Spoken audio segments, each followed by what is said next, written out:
Good morning, everyone. We are on the road to my 34-week appointment. Actually, not 34 weeks until tomorrow, but my midwife did need to move my appointment from tomorrow to today because of her schedule. So we are on the road. My mom came out to watch the boys this morning. I think almost every other appointment I have is in the evening, so that's exciting. And I'm probably going to get my 39 and 40 week appointments scheduled. We are gonna get that far, baby.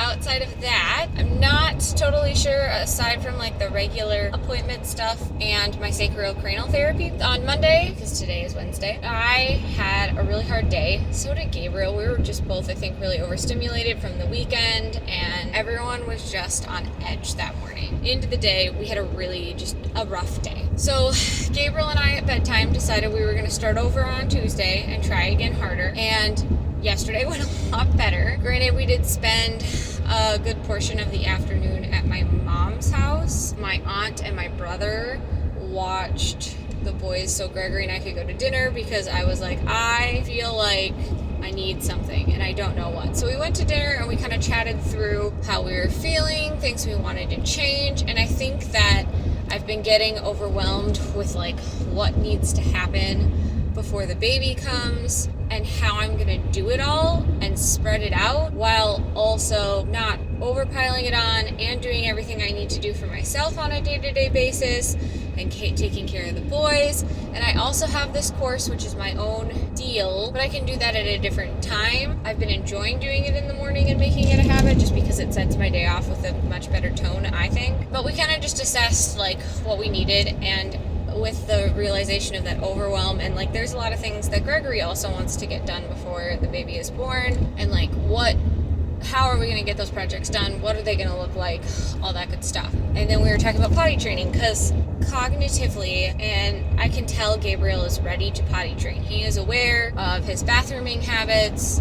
He is aware of when he goes to the bathroom, he hides. All the like markers that they say to look for potty training readiness are there, but we both are just kind of like not ready to do the work required of us. So I was like, we can't, we have to find some kind of like middle ground here, because if he's ready, we need to act. And obviously we don't want to not do a good job, because that's not going to help him, and that's going to potentially cause some apprehension with potty training and everything if we're not secure and solid and have very much time to focus on it, because then we may end up just causing him insecurity with that, which would not be, that can lead to like, accidents and bedwetting and things like that. We were like, okay, when do we want to do this? And I think that we're going to start potty training. We decided if we have everything else like really taken care of before the baby comes, we really feel relaxed and a rhythm in the home, then during Gregory's paternity leave, we're going to attempt potty training, because it'll be like a week or so.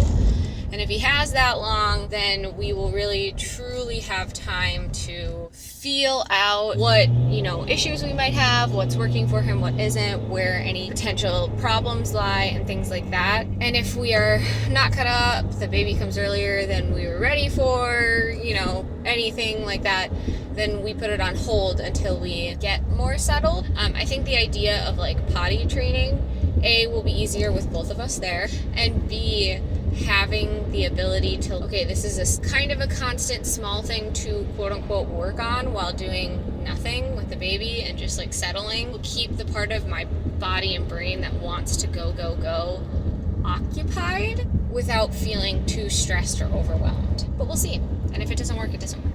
If it's something we decide we can't do, we can't do it. So that was something that we addressed. And then another thing that we kind of decided on was working on nesting projects and how and when we're going to do those. And basically we came to the conclusion that we're going to try and make each evening productive in a small way. Part of that is looking at our week ahead of time, which we have done very consistently in the past, but throughout the summer, things get really busy. I obviously did the things I needed to do to make the house run, but outside of that, we were just not on the same page. So we talked through, we're gonna, start doing these things, seeing these things, and like we happen to have time on Sunday where we're not doing anything. And a lot of like the cleaning projects I want to do, arguably a lot of them could be done at night.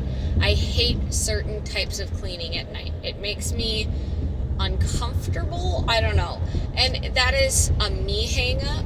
But I was like, if we have this day, can we attempt to do this day? He was all on board for it. So we're going to do that. And if we can get all the like cleaning projects accomplished, then it's going to be a little bit of time before I'm like, okay, I need to do these other nesting things. In the meantime, you know, during the week, on a random day that we happen to have off, or like if we find ourselves with extra time, we'll kind of put into action the other items that he's working on, wanting to get done. And I think that team element was kind of what I was missing. So it felt really good. We have a game plan, and it was just nice to, you know, go out and have a date. Overall, that's kind of the update of how things are going at the moment. I didn't film for a couple of days just because I needed some time off. Another thing that we kind of decided, besides, you know, when to get nesting projects done and stuff like that, I was just having a hard time with the fact that I couldn't do on a daily basis household work, taking care of the kids, and additional stuff I need and want to do. My health for my delivery, because I want to have a good, smooth delivery. I don't want to have the potential of hospital transfers and this, that, and the other thing, and trying to be intentional about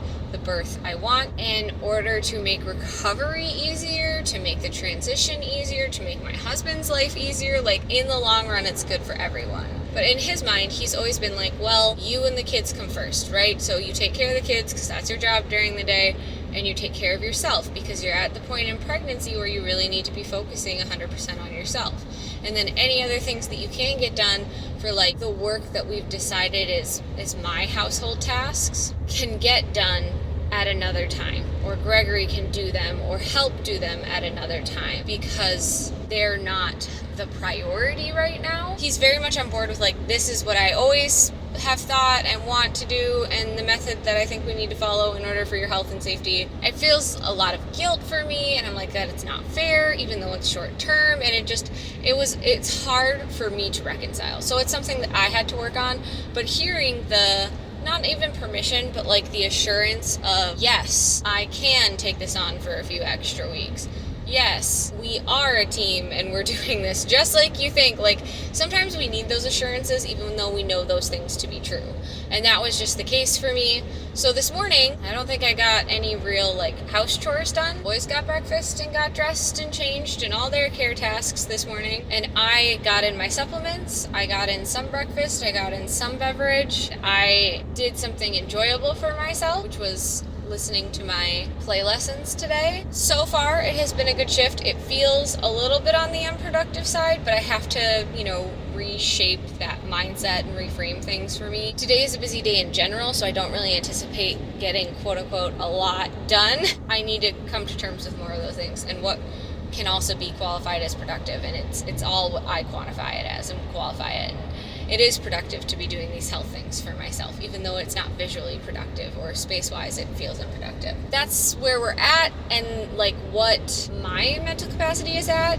And I wanted to put this into the 34-week update because it's coming right off the heels of what those things are like and my appointment and all that kind of stuff. And it really is a contributing factor to how you feel physically, I think. We'll check in for the actual 34-week update tomorrow. And I will check in after my appointment to kind of let you know how that goes. I also have a chiropractor appointment today, and we'll talk about that. Okay, we just got done at my week appointment. The updates, I feel good. Sometimes I feel like my midwife appointments are more like therapy appointments when we don't have like specific stuff to do, because we just, talking about your mental state is really important, and with a lot of like changes and growth things in the past couple of days, it's good to review them. We chatted about like mental health and all that kind of stuff because my physical health is doing pretty well, and then I asked a couple of supplement questions that I had. We did heart rate. She felt where baby was, and then the baby's heart rate jumped up way high but settled right back down again, and everything was good. With that, we're measuring right on track. Feeling very good overall. It was a good appointment. Blood pressure is great.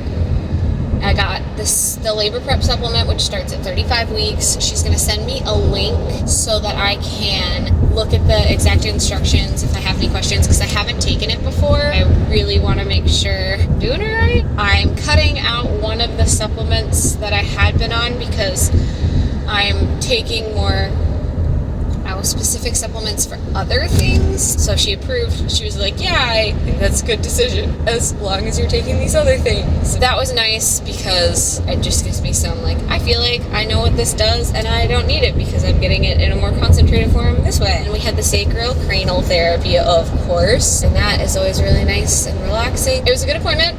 I feel good. I feel great, actually. We head home at the chiropractor later, and then we're gonna feel great.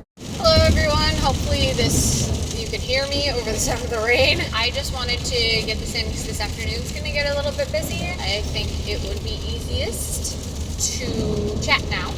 So we are 34 weeks today. That is not full term, to be clear. Full term is 40 weeks, but like safe delivery at my birth center is 36 weeks. Every week that we get closer to that is just really exciting because while there's really nothing to worry about, you never have security. You can have security, but you can also always have worries. And I am one of the people that always have worries. So I just try to keep celebrating the small stuff and keep in mind what is and is not true. Both sides. Perspective. Trying to gain perspective. I had my appointment yesterday, which you saw me talk about.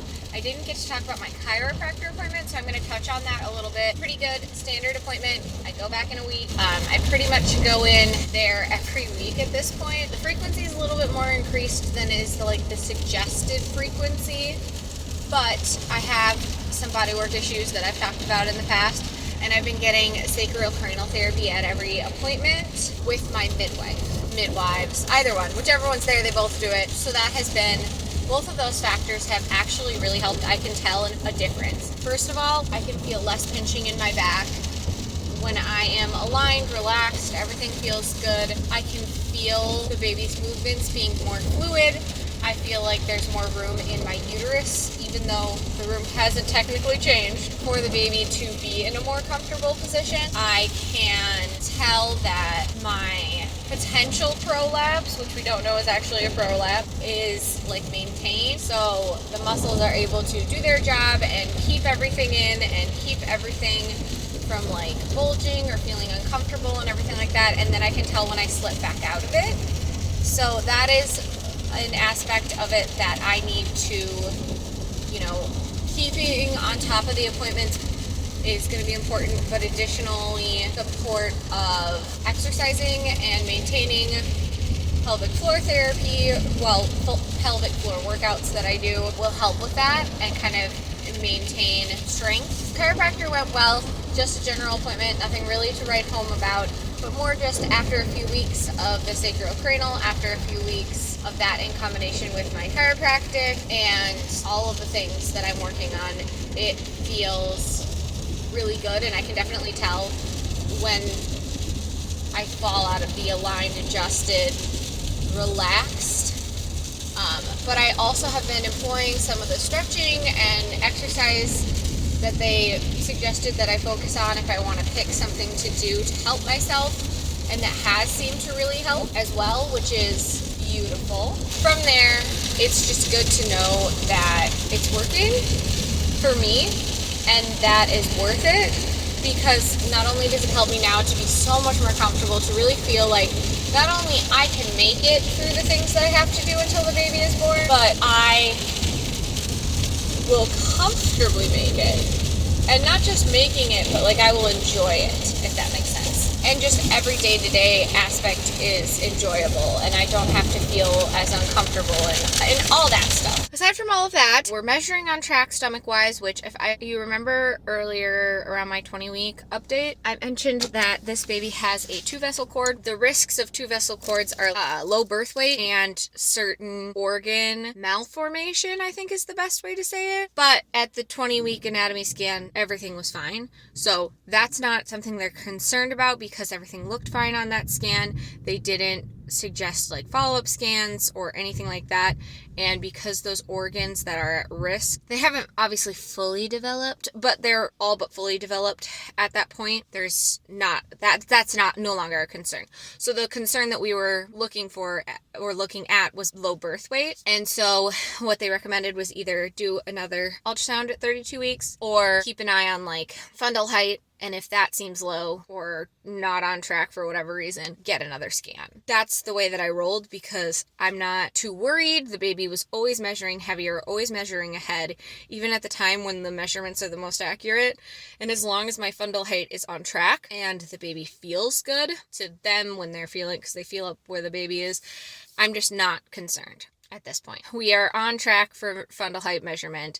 We are actually past the point where they do the ultrasound scan anyway. Feeling very good about that aspect of things. I bought my labor prep supplements. I'm on so many supplements. I should update you though, because I stopped taking one in favor of another one and a couple other things. So exciting.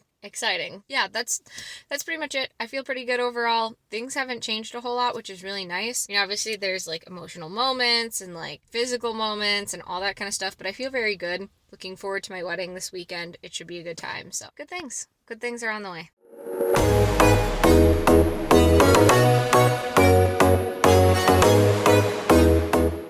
Love, Genevieve.